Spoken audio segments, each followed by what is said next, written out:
Hello friends, स्वागत करते हैं एक और नए वीडियो में जिसमें हम लोग कवर करने वाले हैं derivation of magnetic field, distance where magnetic field is maximum, maximum magnetic field, current loop as a magnetic dipole. तो चलिए वीडियो को शुरू करते हैं। जिसमें सबसे पहले हम लोग देखने वाले हैं magnetic field on the axis of एक सर्कुलर करंट लूप। मतलब यहाँ डेरिवेशन देखने वाले हैं। यहाँ पे दिख रहा है आपको एक करंट कैरिंग लूप है जिसमें करंट आई फ्लो हो रहा है आपको एंटी क्लॉकवाइज। इस करंट कैरिंग लूप का रेडियस ले लिया गया है ए, और इससे हमें छोटा सा करंट एलिमेंट डीएल हमने ड्रॉ किया है, जिससे एस डिस्टेंस पर एक पॉइंट पी है जहां पर मैग्नेटिक फील्ड हमें फाइंड करना है। इसकी रेडियस ए है और इसके एक्सिस से डिस्टेंस आर दिया गया है। तो ये वाला जो डिस्टेंस हो जाएगा वो हो जाएगा root under A square plus R square. अब यहाँ से मैग्नेटिक फील्ड हमें इस डायरेक्शन में आपका वेक्टर है आर, तो आपका इस वेक्टर से परपेंडिकुलर मैग्नेटिक फील्ड जो होगा वो कुछ ऐसे होगा। क्यों? क्योंकि मैग्नेटिक फील्ड के बारे में हम लोग जानते हैं, जो मैग्नेटिक फील्ड का डायरेक्शन होता है वो हमेशा आइडियल वेक्टर जो करंट एलिमेंट है क्रॉस आर के डायरेक्शन में होता है। आइडियल क्रॉस आर के डायरेक्शन में मैग्नेटिक फील्ड होता है, यानी जो आर होगा इससे भी परपेंडिकुलर होगा। तो आर हमारा इस डायरेक्शन में है तो मैग्नेटिक फील्ड इससे परपेंडिकुलर होगा, यानी जो है पी क्यू के डायरेक्शन में मैग्नेटिक फील्ड हो जाएगा। अगर हम ये एक्सिस से आपको ये थीटा सॉरी फाई एंगल बना रहा है, तो ये फाई जो होगा आपको, ये आपको इस एस से जो एंगल बन रही है एक्सिस की फाई है, और साथ ही ये एंगल आपको 90 दिख रहा है क्योंकि ये आपको वर्टिकल से हॉरिजेंटल के बीच का एंगल फाई है, और जो ये भी एंगल आपका फाई होगा इससे रिलेशन बन जाता है ये फाई। तो ये हमारा 90 माइनस फाई, और ये 90 माइनस फाई, तो ये टोटल एंगल भी आपका 90 है। तो ये एंगल हो गया आपका फाई, और जो ये फाई होगा इसी डायरेक्शन में हमारा ये मैग्नेटिक फील्ड डीबी बन जाएगा। तो डीबी का दो कंपोनेंट मिलेगा, जिसमें एक तो हॉरिजेंटल कंपोनेंट है जो फाई एंगल पर है, तो इस डीबी का हॉरिजेंटल कंपोनेंट हमने डीबी कॉस फाई लिख दिया, और वर्टिकल कंपोनेंट हमने डीबी साइन फाई लिख दिया। तो यहाँ पर तो हमारा ये आपको इस करंट कैरिंग स्मॉल लूप के वजह से हुआ। अगर दूसरे एंड पर भी लें तब भी ये मैग्नेटिक फील्ड होगा, तो ये इस डायरेक्शन में आएगा, जिसका एक कंपोनेंट आपका डीबी कॉस फाई, दूसरा डीबी साइन फाई। ओवरऑल जो current due to this current carrying circular loop जो मैग्नेटिक फील्ड होने वाला है एक्सिस पर, वो केवल साइन वाला कंपोनेंट देगा। तो यहाँ से आगे हम निकालने की कोशिश करते हैं। जो मैग्नेटिक फील्ड होगा वो हम बायो-सावर्त लॉ के यूज करके ही फाइंड करेंगे। तो अकॉर्डिंग टू बायो-सावर्त लॉ जो dB होगा, ये dB होता है आपको mu naught upon 4 pi I D L. यहाँ आ गया आपको साइन पाई अपॉन में आपका डिस्टेंस जो है आपको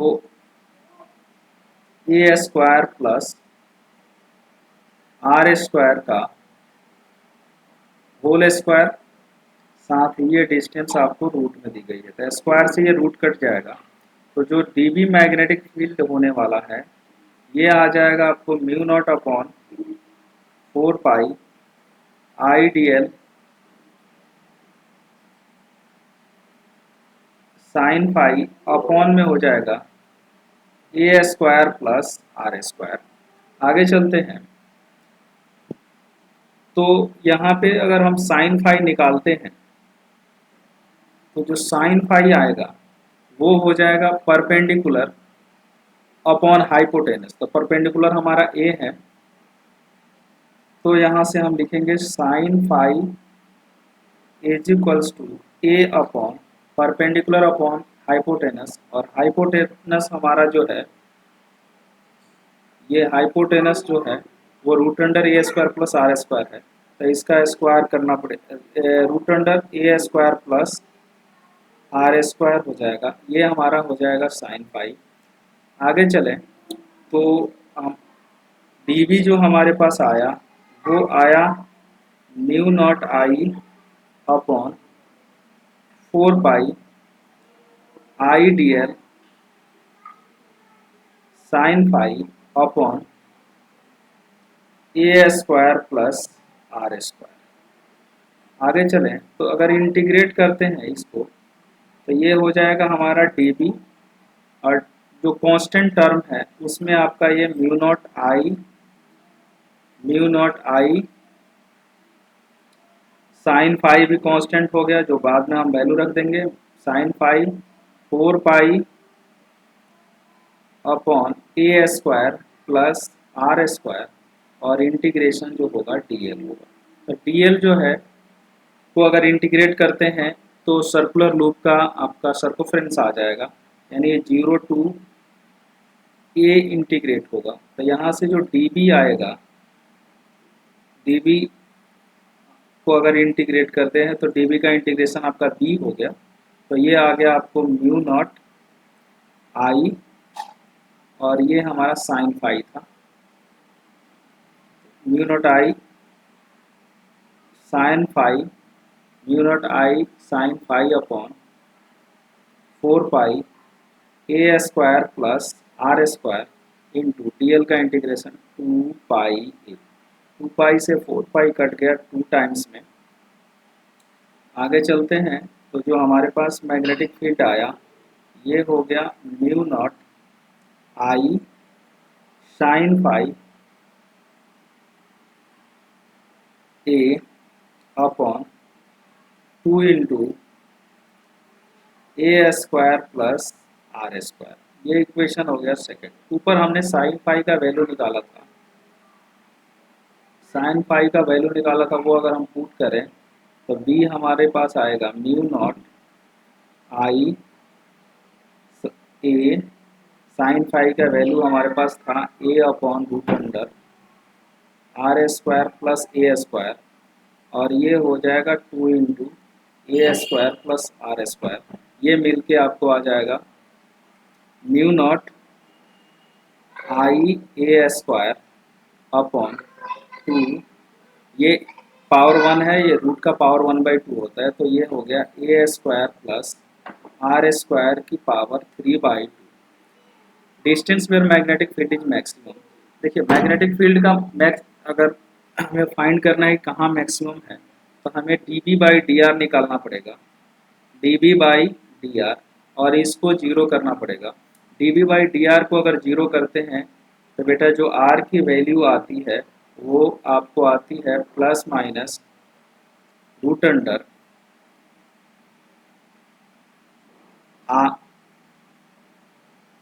plus minus R upon root 2। तो ये हो गया हमारा वो वैल्यू जहाँ पर मैग्नेटिक फील्ड क्या होगा, मैक्सिमम होगा। ये दोनों साइड में होगा, प्लस के लिए भी होगा माइनस के लिए होगा। अब हमें मैक्सिमम मैग्नेटिक फील्ड फाइंड करना है, तो मैक्सिमम मैग्नेटिक फील्ड फाइंड करने के लिए जो हमारे पास बी आया वो आ गया mu naught I A square upon 2 into R square plus A square की पावर 3/2। यहाँ हम ए के प्लेस पर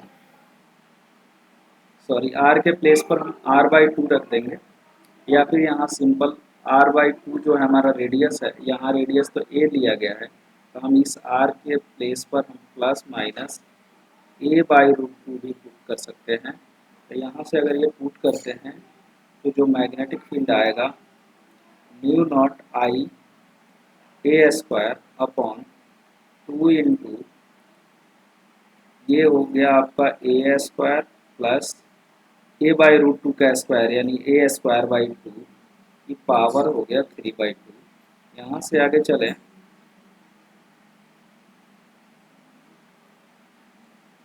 तो ये हो जाएगा आपको mu naught I A square, mu naught I A square upon, ये हो गया आपका two into A square, two A square plus A square, three A square by हो गया आपको टू की पावर थ्री बाई टू, यानी इसका स्क्वायर रूट को थ्री टाइम्स मल्टीप्लाई करना पड़ेगा, यानी जो आएगा ये mu naught I A square